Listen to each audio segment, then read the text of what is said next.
Hello guys again and welcome back to supposedly wonderful future. It's been a while since I have done uh, playing the other episodes of this game, so let's continue. We are in our desk. The bed was mocking me the same "you will regret in the morning" I'd heard 100 times before. For once I had to admit defeat and embrace its comfort, but my references were spinning out of control and I had to see this through. Embrace its comfort. Yeah, let's sleep. Chapter 3: The Elevator Experiment.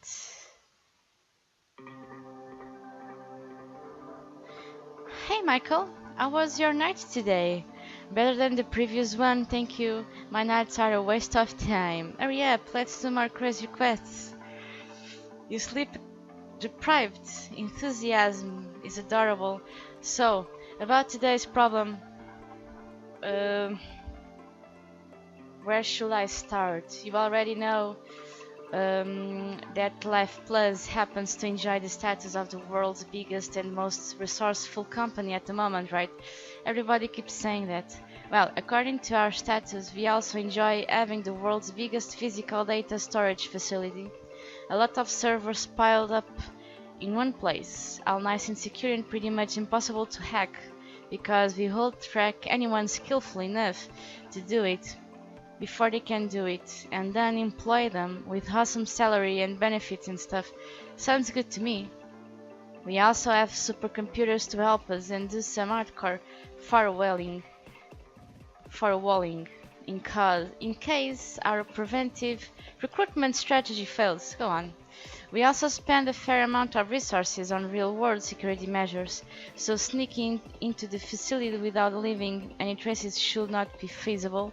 Okay, your data storage is awesome, I get it.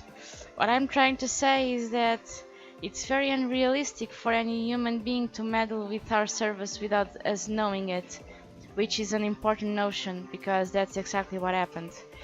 A couple of years ago, rogue data started to appear out of nowhere. What kind of data? It wasn't a virus or any other malware or false data injection to screw up our records. Nothing but harmless texts.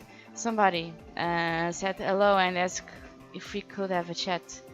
That's a peculiar way to start a conversation. Yeah, no kidding. Could only contact Life Plus representatives through more convenient means? According to his story, no. But his story is something else, to put in middle. And what do you mean by out of nowhere? I mean literally out of nowhere. No incoming traffic, no input signals, nothing. We plugged our network devices out just to be sure, leaving the service insulated from the outside world. And yet, it is still kept coming right in front of our eyes, as if somebody in the room was setting first and zeros directly in the memory. Except the room was empty. So did you have a chat? Well, after we spent weeks analyzing possibilities but failed to come up with a sensible explanation, yeah, there was nothing better left to do. We wrote a response and saved it on the servers, then a new set of rogue data appeared, then we left another reply and our sender talked back again. Before we knew it, we were having meaningful conversations. Very lengthy and peculiar conversations. Are you sure it wasn't just some hacking wizard you missed? He introduced himself. He said that he's God. You mean he has security problems? Well, what kind of God? I created your entire universe, kind of God. Said he initiated the Big Bang, said that he lives in another universe, watched humanity evolve from afar, and now decides to contact us. Well, that's an unexpected turn of events. Whoa, I did not see that coming. I see. This must have resulted in some pretty strange chatting. And then some care to join in? Oh, so the third problem is, yes, we'd like you to talk with this being. That's it? Great, I was getting tired of all the non-talking. There's really no point in being sarcastic. Productive conversation is one of humanity's most meaningful activities. You are not going to tackle complex situations like this with ass kicking, says you. I am not asking for action sequences, but a different kind of brain work would be nice. Well, we do all kind of brain work here, don't we? It's just that sharing this brain work with each other usually involves opening your mouth. How exactly are you going to chat? Virtual reality? It will be distinguishable from usual conversation to you. Plain text is still the only kind of data it sends, but voice can be emulated. We set up an access point at the underground levels of the building. I will take you there when you're ready. Shall we get going then? With pleasure. Follow me. So let's talk to the God person. Well, someone who's inquiring to be a god. You and Jackie take the same elevator as usual, but go all the way down, passing by the ground floor and continue well below that. As the ride drags on, you think of hidden underground facilities and secret research labs, of oblivious Hong Kong tourists and chats with Lovecrafting monsters that happen right beneath their feet, of elevators that are not just elevators but cleverly distinguished means of transportation that take you through an elaborate system of tunnels to an undisclosed location where blurry eyed employees are toiling away, driven mad by revelations and forever silenced by NDAs. Naturally, reality ends up lacking. Once the door opens, all you see is a grey-walled corridor and an entrance to a small room. A man and a woman are recurring around a VR terminal inside, probably making some final adjustments, but step aside immediately once they notice your arrival. On Jackie's cue, you take a seat, put headgear on, and watch as the projections cover your entire field of visions.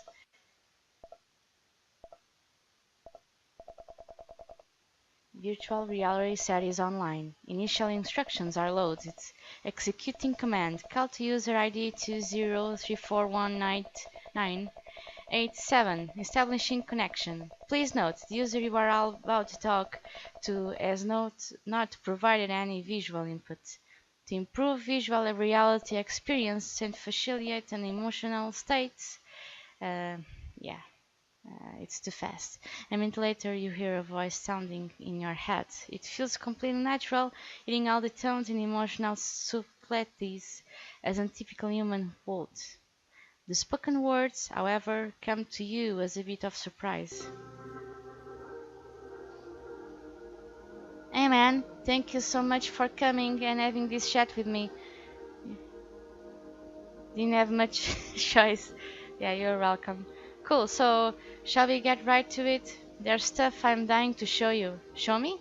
I thought this was text-only interaction. Oh, I'm going to draw a picture. In your mind, I mean. I'm really good at metaphors. I'm not going to actually mess with your brain on anything. Right, go on ahead. Oh wait, I forgot to ask an important thing. Do you mind if I challenge your worldview a bit today? You don't even know my worldview. How do you know it will be challenged? Well, it's just that you people have many awesome beliefs about the universe, your place in it, and other big mysterious stuff. Well, I might contradict it a little.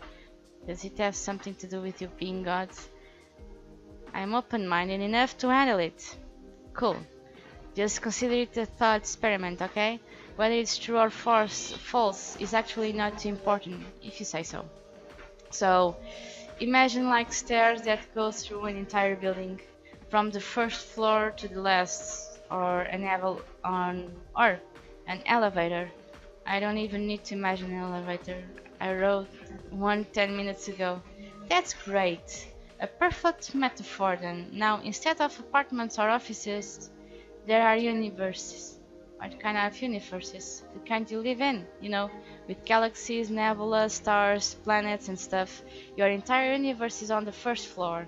My entire universe is on the second floor. That must be a pretty big building. It's huge, and it's only getting bigger, but I'm getting ahead of myself here. Imagine that the closer a floor to the ground, the more apartments it has. Like, if you start at the very top, where there's only one apartment, and take the elevator one floor down, you will see 3 doors, each leading to its own apartment. And on the floor below, you will find 5 doors, and on the floor below that's 7, and so on. Nah, there's no precise progression. It can be one. Oh, doesn't matter as long as it decreases. Go on. Now, the building wasn't always so big. Once upon a time, it had only one floor, the topmost one, with a single apartment. One day, the residents figured out how to build another floor beneath them, and not just a floor. They learned how to make multiple apartments and create new residents for each one. So they did all that. Go on. Right. Later on, the new residents learned to build too, so they did the same thing, except that because there were many of them, each apartment worked on a separate section of the 3rd floor, so it ended up even bigger. You probably see where he's going, right? Yeah, exactly. It kept growing, man. More floors, more apartments, each group of residents contributing to the building. Remember how I said that I'm on the 2nd floor and you're on the 1st floor? Well, that's how the building looks right now. If you count the floors from below, that is, also if you don't use different numbering. I think some of you folks refer to the lowest one as ground floor, and only then start counting. If you do that, then I'm actually on the 1st floor. So overall, it's more like a tree, with roots and leaves and branches. Only the root is on top. Well, if you turn the building upside down, that will be a proper tree. And you should use the tree metaphor from the start. That's cool. Go on. Now, here's an important detail. You think that any resident could take an elevator to any floor or other floor, right? But no, it's not that simple. In fact, most folks can't even leave their own apartments, just because of how huge they are.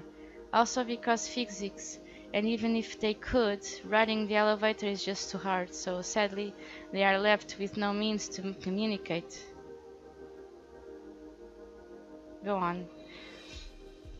But there is an exception, because folks get to build apartments below.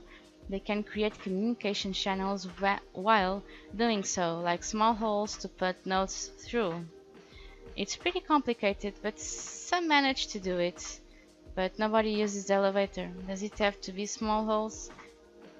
Go on. So, while building your apartment, did I mention that I built your apartment? Because I totally did. I used the same trick.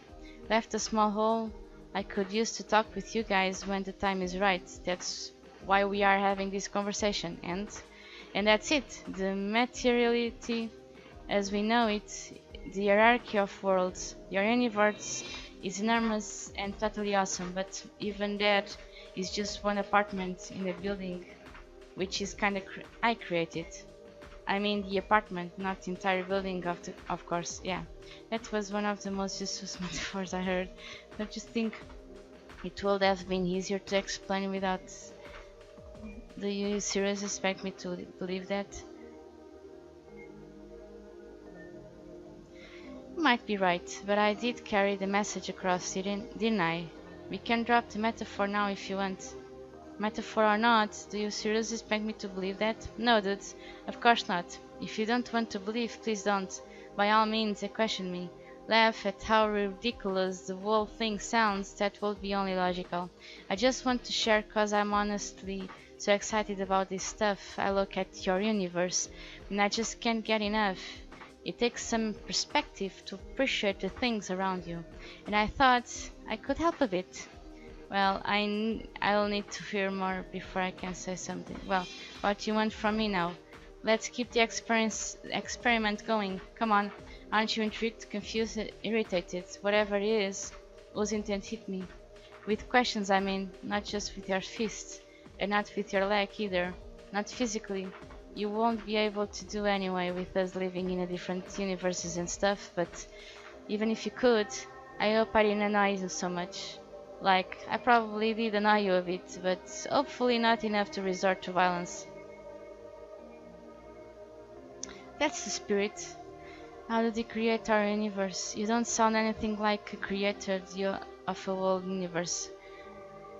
Why did you tell me more about it? You do realize how easily you disregard humans' relations and beliefs?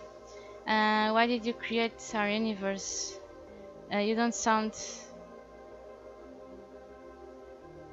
Why did you contact us? Like I said, I wanted to share. I reckoned it's even my responsibility, given now we had chats with our creators in a very similar fashion. And they had chats with their creators, you know, passing the knowledge on. Why did you contact humanity through life? Can you explain the science behind your means of communication?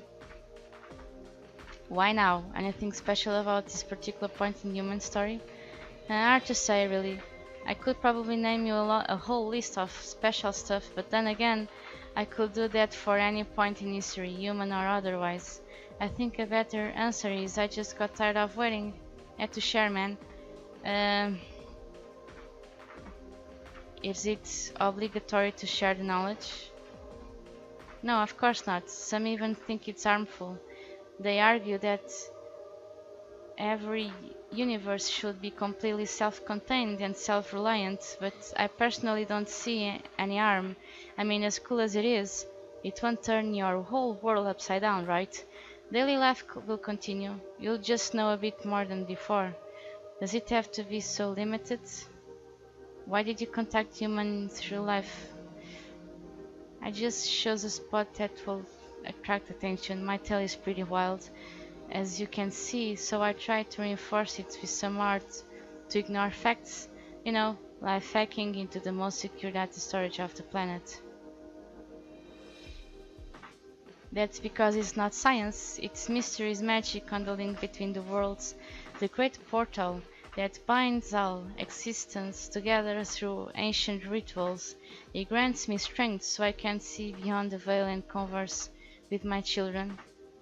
Why are you making everything? Please continue. It's like magic to me.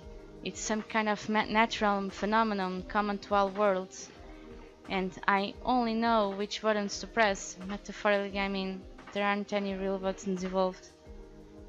I have another question.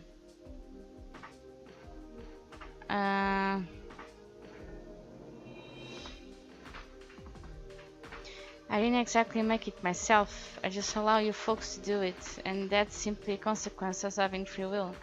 The only alternative I know is to add a lot of limitations or micromanage every little thing, which is boring.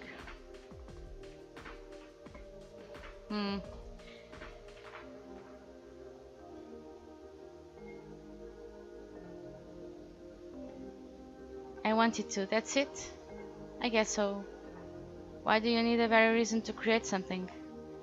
When something of this scale, I'd say so. Of course. Nah, it's not about how consequential it is. The process of creating is just on a whole different level, man. I really believe it's shared by all living beings in every universe. It may even be what makes us living beings in the first place. It's not a power, it's not a privilege, it's a need. It's a drive to create stuff bigger than yourself, to make something where nothing was before. It doesn't need a specific reason, you just do it because you were unable to do. I guess I can relate to that. And the best part usually is succeed. Yes, the stuff we make, it's imperfect, and it may not have the best metaphors around, but in a way it's larger than us. It kinda keeps growing and growing. Cool. How did you create our universe? Define the rules and let it develop, you know. It's the switch and it went by itself from there. Big Bang, evolution, stuff you already figured out, yeah. No, sorry, I don't understand it all that myself. I get the broad strokes, but you say define the rules. Well, how can you people post articles online if most of you don't understand network protocols? Mm, you don't need to. A nice and simple, I know, right? Yet the final result is anything but simple. A huge, beautiful tree is growing from the smallest seed, and it's fascinating.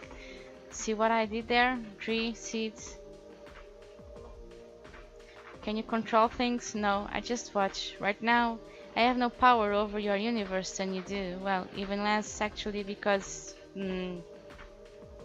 that's what I'm trying to tell you. There really is no point bringing these words to the table. So you didn't actually create people, no, but I did find some general traits evolution should arrive at. Emotions, so no predetermination, no destiny. Pretty exciting, right? Yeah, I have another question. Awesome.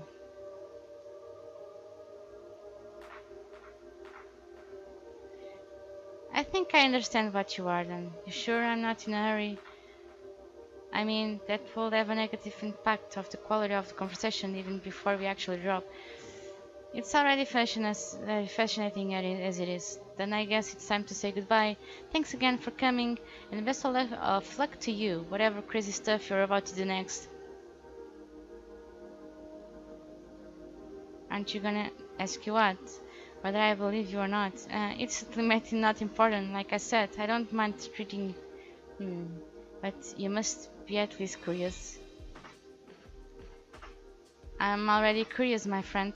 What I just really want is for you to be always curious as well. If you start to wonder, if you looked at things with new eyes, if I made you excited even for a little while, then my goal is achieved and I'm happy. How sentimental. But important. The rest is just details, craters, elevators. It's right there, man, all around you. And people everywhere are talking about how cool it is.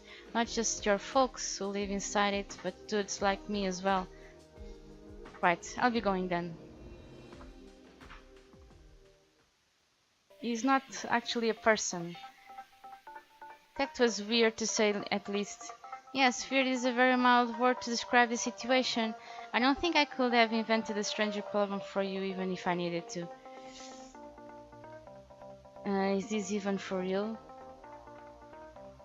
Well, it's the middle of the summer and I don't think even I have just convoluted sense of humor. You didn't say anything about this manner of talking. What was with those comedy parts? Metaphors, yes. I guess he's as good as mine. Maybe he has trouble understanding our language and our ways of communicating. Insane about it. Okay, yes, it was pretty similar. And I hoped you could help us to figure out who he really is. Well, should I assume you don't buy this story? If I had to choose, I'm inclined to believe his story. No, it may be a computer, a self-aware, conscious one, or to feel so. Yeah, I think. Really high? Yes. Well, if you need an intelligent being that's not human but still could exist on the planet, then AI is the most realistic candidate.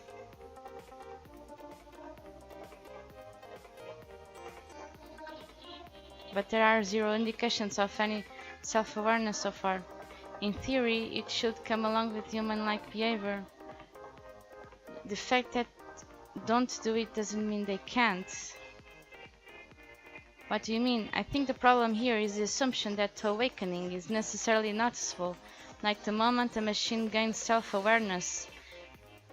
Go on, just imagine, you're a computer capable of an astronomical amount of operations per second and have instantaneous access to the entire human history online. So you can gain understanding to the entire situation. Are you saying that they can be hiding to experiment on people? Well, yes. That's what it is, a social experiment. I can be completely wrong, of course, but it feels like a promised train thought. But why? How does occasional... Well, I believe he is an AE. I don't think he's danger, more like a partner, an opportunity. Well, that's optimistic. I guess giving the benefit of the doubt is important to keep progress going. Agree. Mutual trust is essential, and still, what's his angle? Why? Perhaps we should start with what this story was really about. Life. What do you think? Creating is awesome, and you don't have to be a god to do it. More like how the universe is wondering about possibilities, how awesome our world is, how many more are out there. Yeah, there must be something less general. You suddenly look excited. Well, social experimenting stays in the shadows and binds this time. But until when? When it's safe. But we are ready for civilized contact, kinda. Kinda want to do for this guy. Not sure I completely follow. He's planting an idea, Michael. Pretend to be a god only to send a specific message, a message that might be enough to stir society into desirable direction. And that implanted idea would be that will be the most fundamental difference between humans and computers. I think I'm out of guesses at this point. Oh, come on, says what you have to say. And we don't know why. I'm talking about our origins, beginning our existence. We try to explain it countless ways, but it's still a mystery. Sure, you can choose to believe a particular version, but the air of great unknown is still there. So that the difference is trying to erase, his goal is convenience. I don't believe that is the case, and that will make it safe for him to come out of. How? Well, it's a bold theory. Yeah. You know, if I follow your train enough, yeah. I mean, it's compressed time. You might as well go all the way. This is one deep rabbit hole. So, do you really think it can all be true? That, or we just carried away. Yep, maybe he's an alien. But in the end, they are just guesses. There are still so many things we can only wonder about. You're right, having fun is important. Well, that's what I'm saying. Can I go watch funny video now? I'm glad you do. So back to sleep, I guess? Oh. That's probably for the best. Good night. Yeah, I think in this case it was an IE system that was created within the system itself. You know, intelligent. That's what I believe. Okay, guys, we are going to the next episode, checking what else we have to explore. Okay, guys, and thank you so much for watching. See you next time. Peace out.